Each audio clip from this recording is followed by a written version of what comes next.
नमस्कार मित्रांनो. तर आज आपण हे औषध तयार केलं आहे कडुनिंबाच्या पाल्यापासून. याला आपण निमस्त्र असं म्हणतो. मुख्यत्वे ह्याच्यात कडुनिंबाचा पाला आणि गूळ असे घटक आपण ॲड केलेले आहेत. तर हे आपण एक सेंद्रिय किंवा नैसर्गिक पद्धतीने बनवलेलं कीटकनाशक किंवा बुरशीनाशक असं म्हणू शकतो. तर ह्याची गरज काय? DDT म्हणून एक केमिकल किंवा रासायनिक असं पेस्टिसाईड आहे, जे तुम्ही कधी ना कधीतरी ऐकलं असेल शाळेत असताना वगैरे. 1940मध्ये शेती क्षेत्रात त्याचा पहिल्यांदा वापर केला. त्याच्या अत्यंत जलद असा क्विक रिझल्ट्समुळे त्याचा वापर एवढ्या प्रमाणात वाढला की पुढच्या 30 ते 40 वर्षात जी जीवनचक्र होतं कीटक जे गवत खाणारे किडे, त्या किड्यांना खाणारे छोटे छोटे प्राणी, त्या प्राण्यांना खाणारे मोठे प्राणी, ह्यांच्या जीवनचक्रावर पूर्ण असा विपरीत परिणाम झाला, ज्यामुळे आपल्या देशात भारतातसुद्धा गिधाडांची संख्या खूप मोठ्या प्रमाणावर कमी झाली. त्याचा साईड इफेक्ट एवढे की ग्लोबल लेवलवर पूर्ण जागतिक स्तरावर DDTला आता बॅन केलं आहे. रासायनिक औषधांचा वापर 1940च्या नंतर चालू झाला असं आपण कन्सिडर करू. पण जी शेती माणूस करत आहे ती गेल्या 21,000 वर्षापासून त्याची रेकॉर्डेड नोंद आहे. म्हणजे लिहिता वाचता यायला लागल्यानंतर माणसाने शेती करतोय असं कुठेतरी लिहून ठेवलं. ह्या 21,000 वर्षापूर्वींचा पुरावा आहे. त्याच्या आधी किती वर्ष करत असेल कोणास ठाऊक.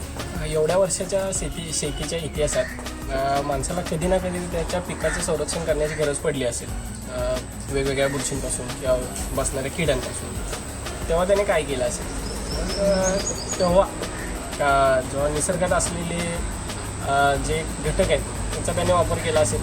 जसं की कडुनिंब आहे, त्याच कडुनिंबाचा वापर करून आपण हे औषध बनवलं आहे.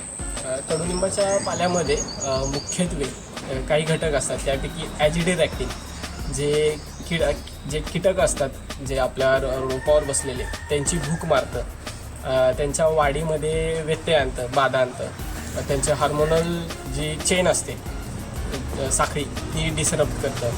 पुन्हा जे अल्कलॉइड्स असतात, अल्कलॉइड्स हे एक रासायनिक संरक्षकासारखं काम करतात.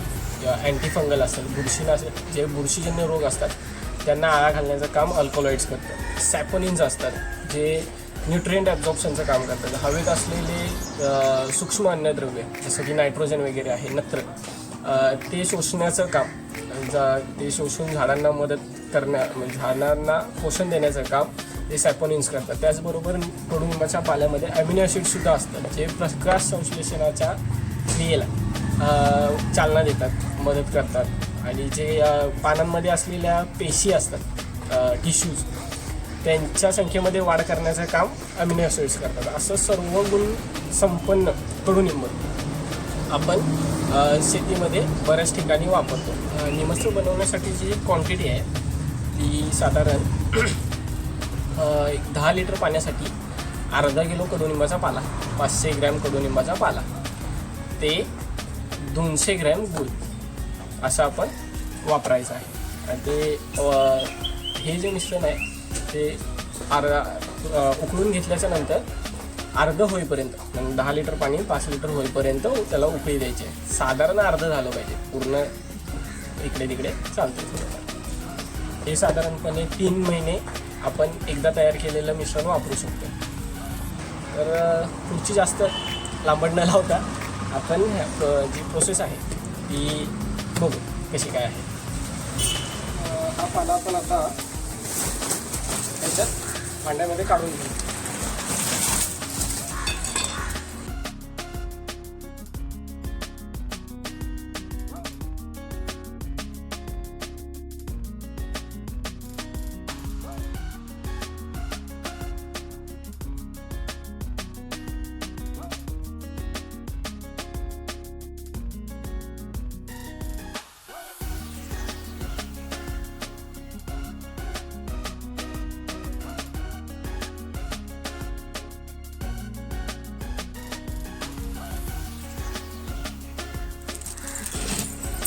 हा आपला पाला काढून झालेला आहे कडुलिंबाचा. आता ह्यात एक 3-3.5 लिटर पाणी घालून त्याला चुलीवर उकळून घ्यायचं आहे.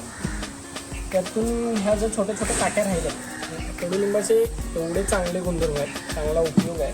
ह्या ज्या काट्या राहिल्यात ह्या आपण संध्याकाळी दिवे लागण्याच्या वेळेला धुपाबरोबर जाळले तर मच्छर वगैरे येत नाही.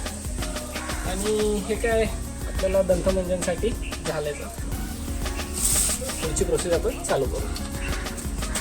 पाणी आपण आता मिक्स केलेलं आहे आणि हे आता उकळण्यासाठी चुलीवर ठेवू. अधूनमधून आपल्याला हे ढवळावं लागेल जेणेकरून आपल्याला सर्व अर्क याच्यातून मिळून जाईल. लक्षात ठेवा पाणी हे पूर्ण अर्ध होईपर्यंत त्याला आपण उकळी द्यायचे.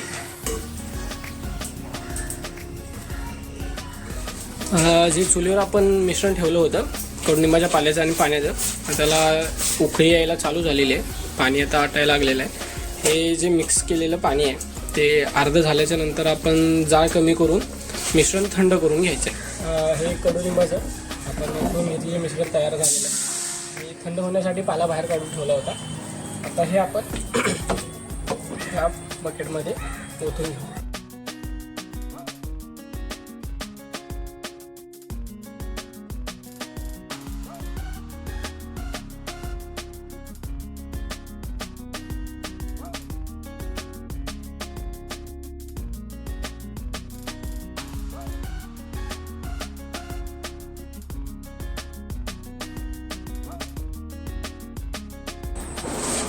हे आपलं निमस्त्र तयार झालेलं आहे.